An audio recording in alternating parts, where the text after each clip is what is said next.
All right, we got just a few minutes left. Let's put our tools and parts away, please.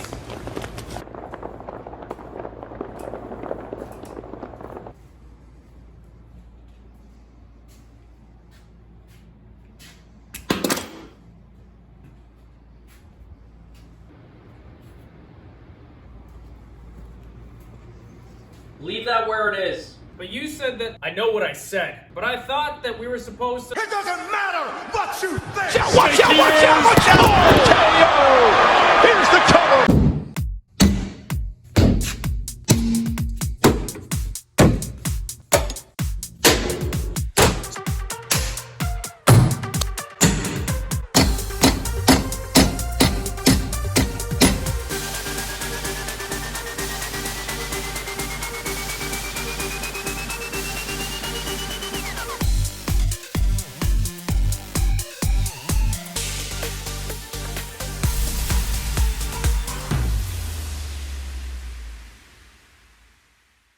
All right, hello and welcome, listeners and learners. For those of you not listening, I'll wait.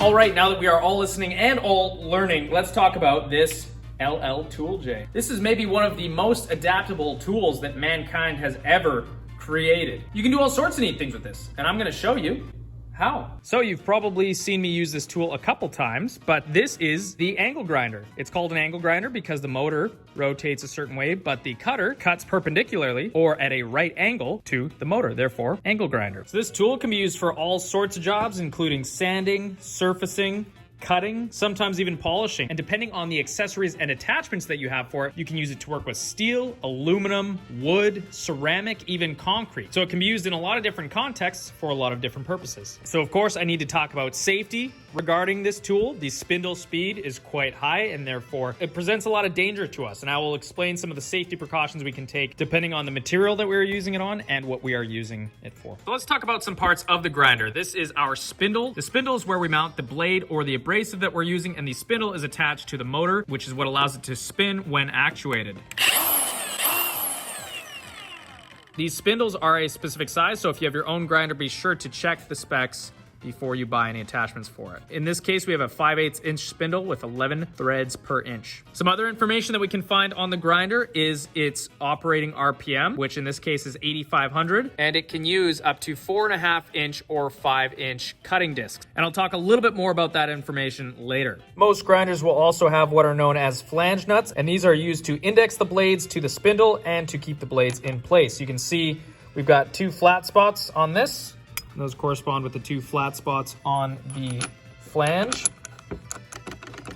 We can install our blade, and then the second flange nut allows us to lock the blade into place. And we'll do some final tightening with our flange nut wrench. On the back of the grinder, there is a locking mechanism. When you engage it, it doesn't allow the spindle to turn.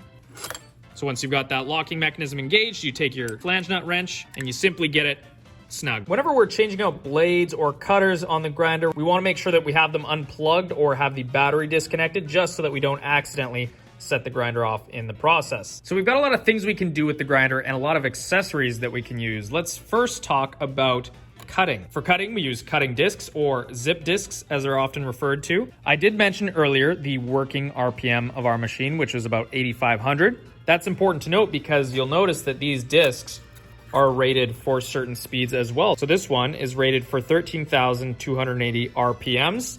We can safely use that on our grinder without fear of the disc exploding, which is what will happen if they are run at too high a speed. So definitely look into that before you just use a cutting disc on a grinder. What's nice is that basically all of the safety regarding the use of these blades is printed right on the back of the blade. Before installing a blade, be sure to do a visual inspection to ensure that it is not damaged. If you see some of the fibers coming apart, or if you see that there are chunks out of the blade, simply get rid of the blade and find one that is in better condition. These aren't super expensive, and so we don't want to risk hurting ourselves when we can simply get a different blade.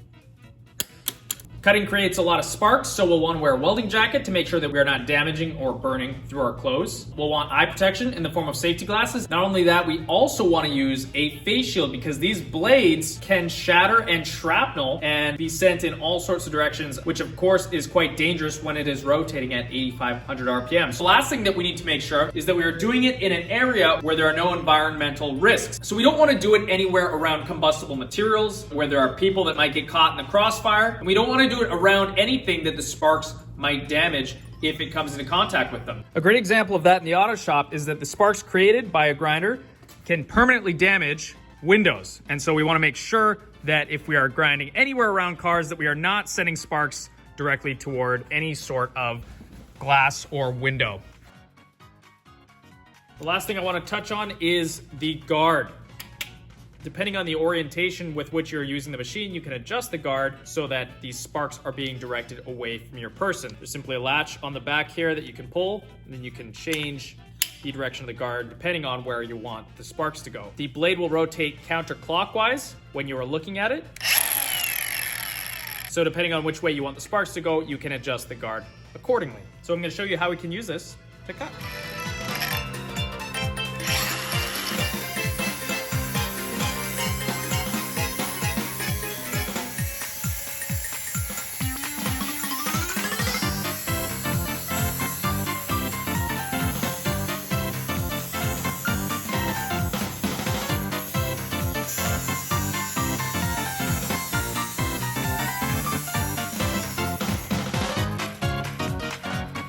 So you want to make sure that when you're cutting, you're never using it at an angle and that the blade isn't being pinched by the material as you're cutting through it. That is when you will have blades break on you, and we don't want that.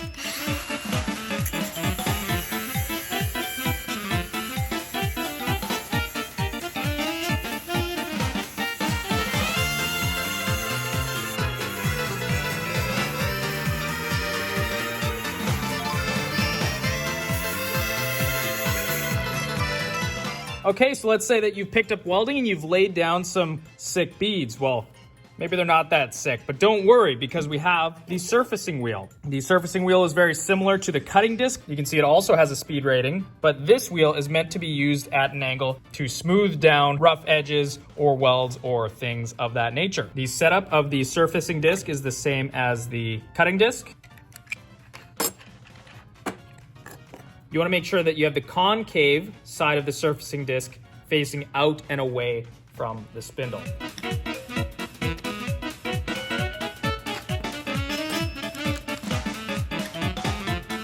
Once we've got that on there nice and snug, we can surface away. So all of the protocols for the surfacing disc are basically the same as the cutting disc, except that we're using it at an angle rather than perpendicular to the material.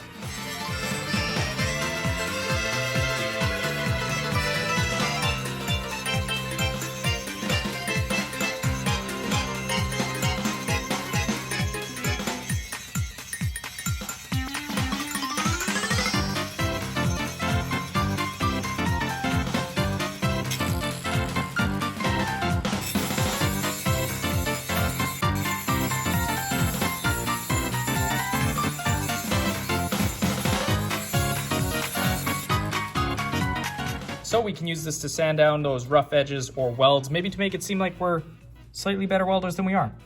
We have some other forms of abrasives as well. These are known as flapper discs. They're basically grinding wheels with sandpaper, and they can range from about 40 grit, being very aggressive, to 120, even 200 grit in some cases. And these are also used to knock down rough edges, sand down welds, and things like that. The setup for these is the same as the zip disc and the surfacing disc.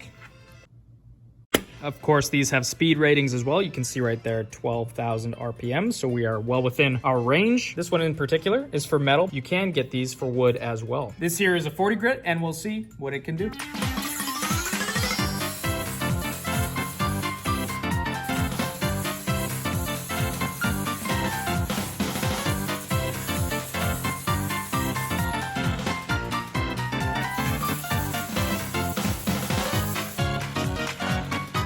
So these discs are a little bit less aggressive than the surfacing discs, but they're a bit more flexible. And so in some contexts, like where there's a bunch of random edges and surfaces like that, it can actually be more effective to use a flapper disc than a surfacing disc. The last thing that I want to touch on are the wire wheels. We've got a couple different variations.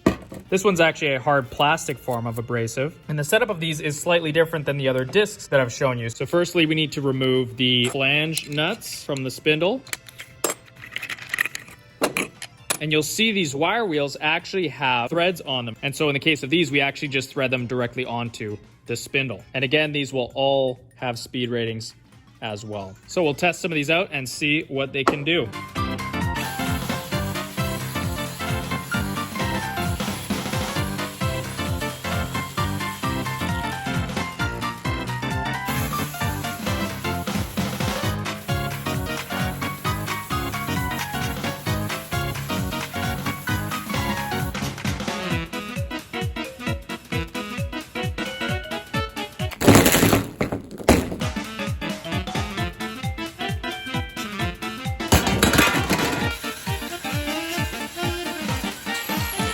Christmas Eve, all who believe Santa is here but once a year.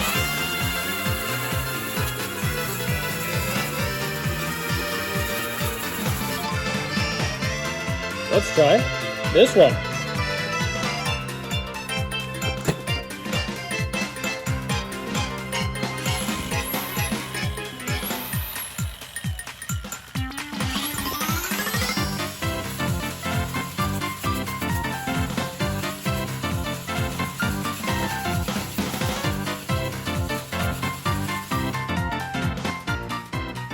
So you can hopefully see they all perform a little bit differently. They all have their advantages and disadvantages. Some are more aggressive, some are less aggressive. For example, you can see here where I use this wire wheel, I was able to surface this area much quicker, but the finish, it's a lot less consistent. Whereas here where I use the plastic nylon wheel, it took me quite a bit longer, but the finish is a lot more consistent and quite a bit nicer. So there's a place for all of these, and depending on what you're doing, you might actually use multiple different wheels to get your desired finish. One thing that I should also mention as well is if we are surfacing something like this that might be dirty or have a lot of rust on it, we'll definitely want to wear a respirator because we are aerating this material and we don't want to breathe in the kind of dust that is created from this process. So that's about all I've got to say about all this. Hopefully your thirst for knowledge has been quenched, at least for now. And yeah, I guess we'll do this again sometime. I wonder if you could...